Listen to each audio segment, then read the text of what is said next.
This is the conclusion to my summary of Manly Palmer Hall's book, The Wisdom of the Knowing Ones, Gnosticism, the Key to Esoteric Christianity.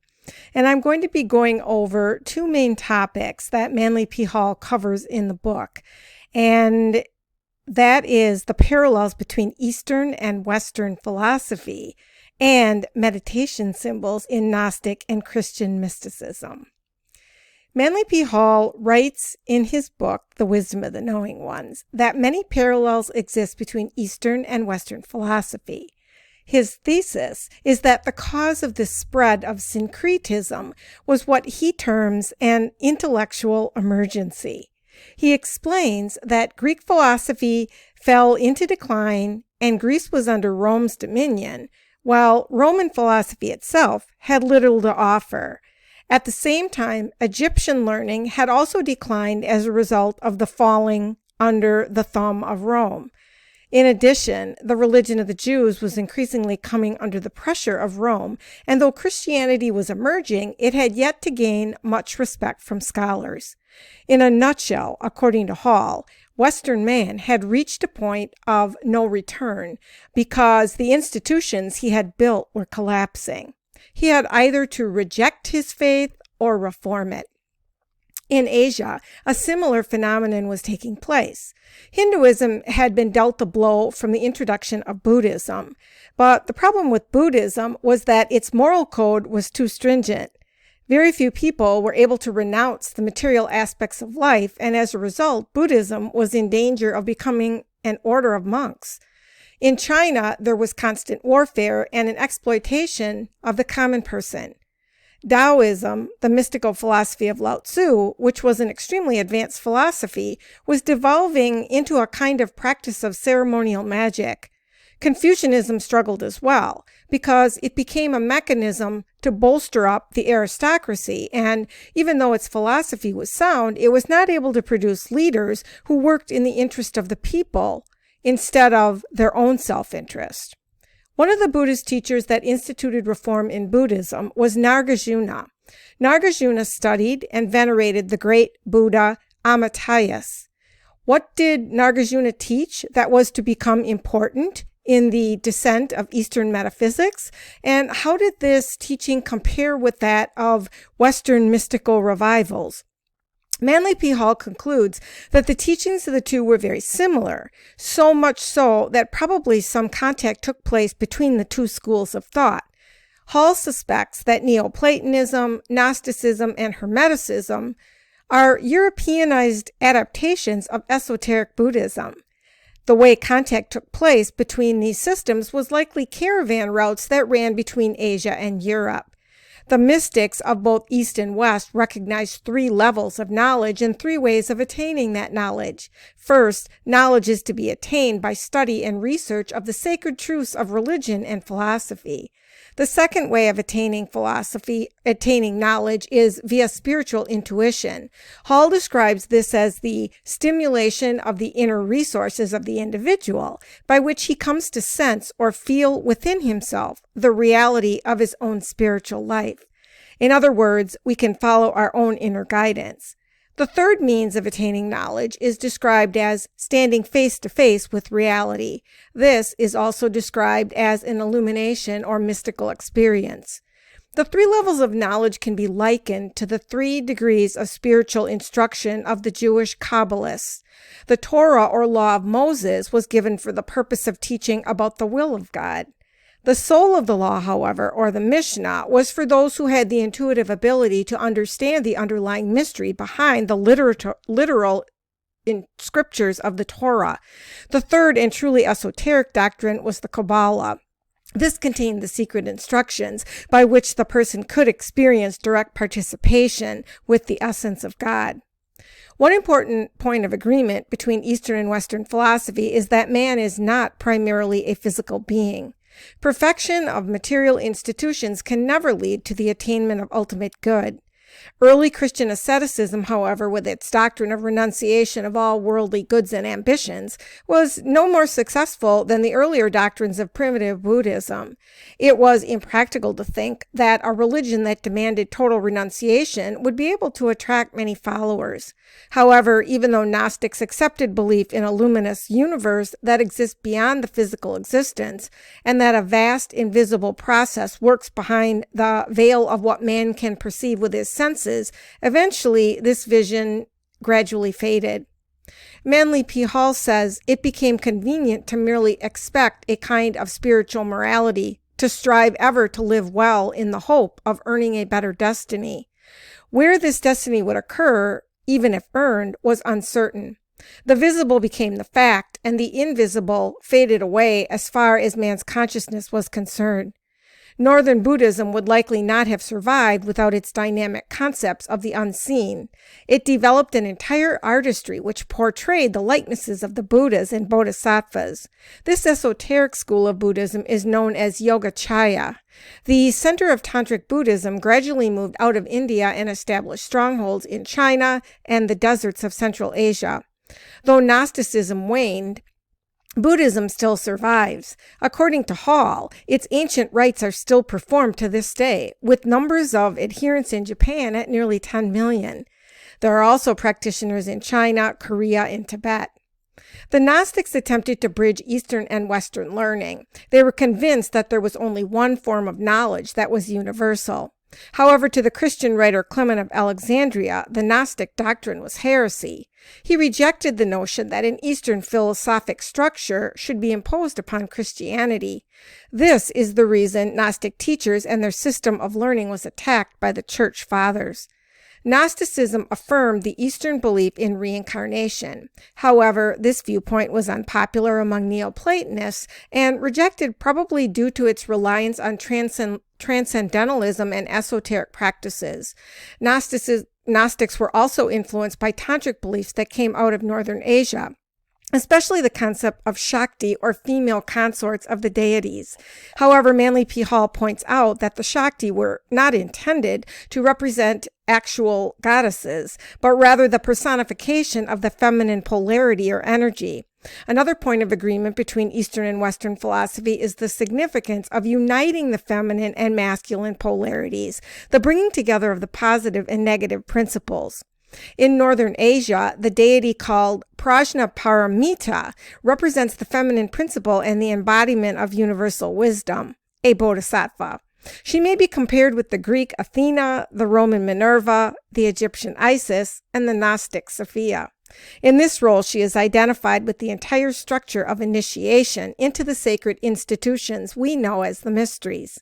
Another reason the Church decried the beliefs of the Gnostics is because the Tantric school emphasized various aspects of ceremonial magic. This was also the case with Yogacara school of Buddhism, which made use of secret rituals. An example of one of these is the code language developed out of the old hand postures of India and those found on images of Buddha himself. This evolved into a complete, complex, and symbolic language of mudras, making it possible to transmit Eastern philosophy without the use of the spoken word. J.S.M. Ward, in his book The Sign Language of the Mysteries, advances the thesis that European Christians developed their own type of this secret nonverbal language. He points out that early Christian painters made use of hand and finger positions in their artwork. He theorized that some of these artists were likely initiates of secret schools and thus possessed occult knowledge of the significance of various hand positions. A similarity between Eastern and Western philosophy can also be found in the use of sound patterns called mantra or mantrams.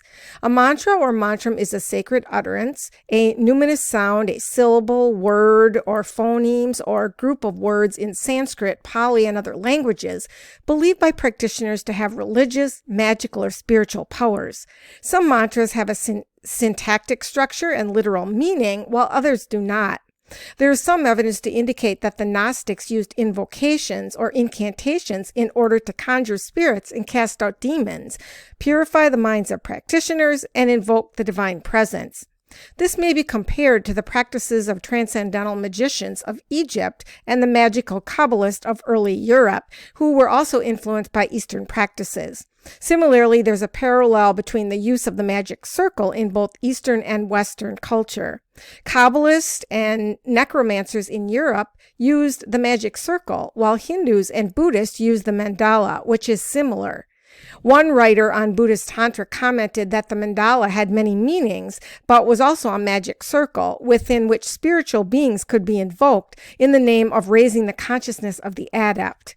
Manly P. Hall also states that the parallels between Eastern and Western philosophies can be expanded far beyond the examples that he mentions in his book.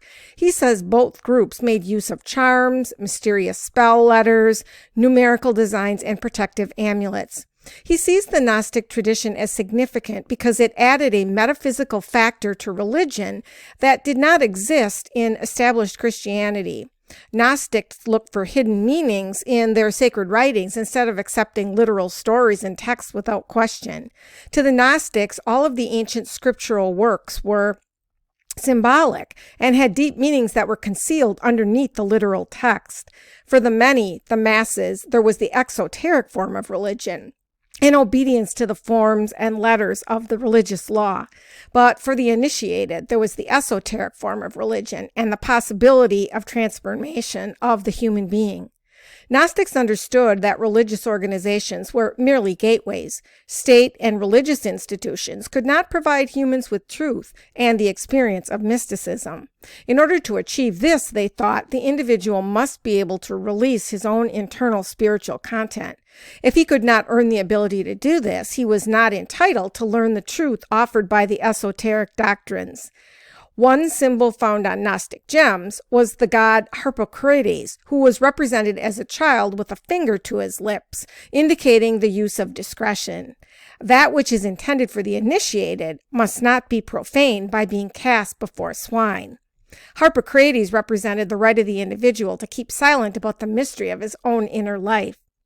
Gnostics accepted the idea that there was one essential story hidden within practically all of the religions created by humans.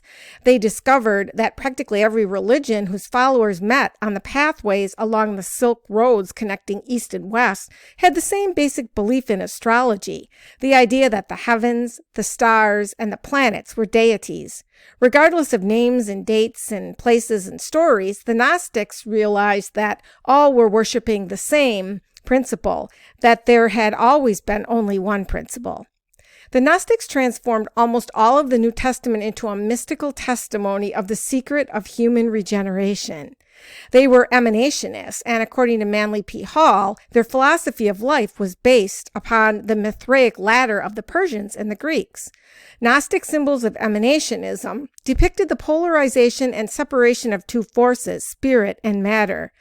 This represents the manner in which everything came into existence. Spirit and matter were originally one, with spirit being the highest state of matter and matter being the lowest state of spirit.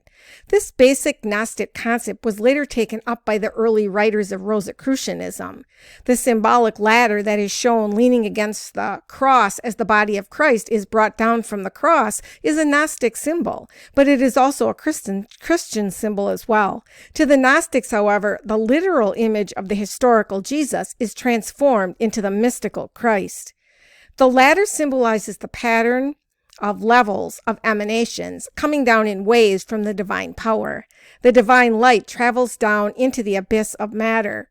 The material world of matter also ascends in waves of emanation, and the two, the divine and matter, finally meet. The meeting point, according to Manly P. Hall, is man. Man is in the middle of the two, and therefore in him exists a mingling between matter and the divine. This means the human being is the living bridge between nature and God. Man ascends the ladder through the practice of going within to gain insight and wisdom through personal experience. This is what is meant by the statement, "The kingdom of heaven is within you." The kingdom is only discovered through the journey inward.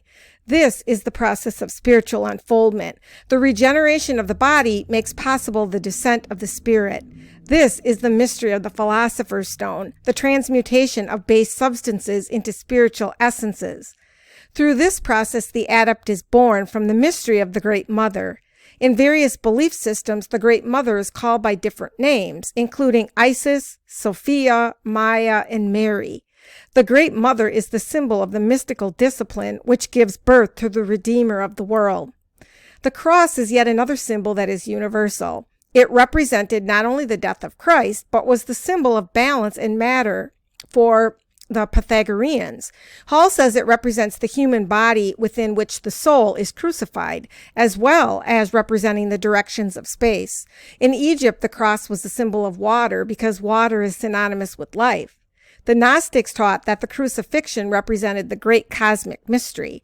As man seeks within himself, he recognizes that every form that exists in the world is in some way a symbol of something deeper. This leads to enlightenment. The superficial meanings provided by exoteric religions cannot truly satisfy humans. Through the process of spiritual unfoldment, man has the power to interpret, open gates, solve the riddle of the Sphinx, and to come into the possession of all knowledge. This is why he is represented as the magician, the sage, the saint, and the scholar.